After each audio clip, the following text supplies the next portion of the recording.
As Christians, we understand that one of the fundamental teachings of the Bible is how to love our neighbour as ourselves and to treat others with love and compassion. In Matthew 36 to 39, Jesus is asked about what the greatest commandment is. Jesus replies, "Love the Lord your God with all your heart and with all your soul and with all your mind.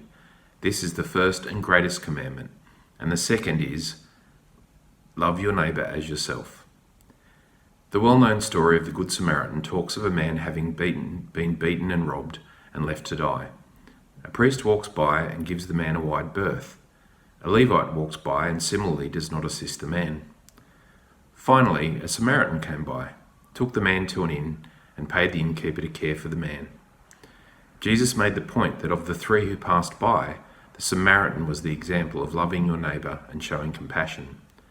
In our world today, we see injustice and mistreatment of our neighbours all around us. It can be daunting, and often we may feel that it is hopeless to try and change the world. I don't think Jesus was unrealistic about the existence of injustice, or that he expected any one of us to ensure that evil is completely eradicated. But I believe Jesus was clear about his message, that, as Christians, we should be kind and compassionate to our neighbours, and that we should speak up against injustice wherever the opportunity arises.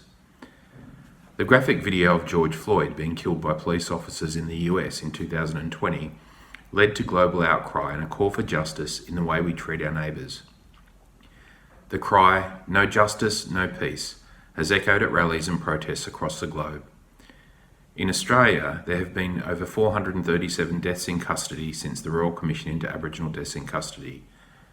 The Royal Commission itself looked at the circumstances of the deaths of 99 Aboriginal people in custody.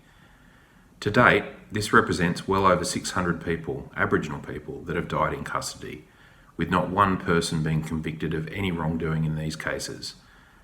The recommendations arising from the Royal Commission have yet to be fully and effectively implemented. The cry, "No justice, no peace," is as relevant in Australia as it is in the US. As Christians, we are called to love our neighbour and to speak out against injustice. We are called to stand up for the rights of the weak and the oppressed. We know if we walk past the dying man on the road, we are not following the teachings of Jesus. As Christians, we are called to seek justice for those who are oppressed, and to stand against people and systems that discriminate against our neighbour simply because of the colour of their skin, their place of birth, or their cultural heritage. Let us, as Christians, stand with the Black Lives Matter movement and continue to advocate for the just treatment of Aboriginal peoples in Australia. Let us advocate for the action to reduce disadvantage and inequity that impacts the lives of Aboriginal people and communities in this country.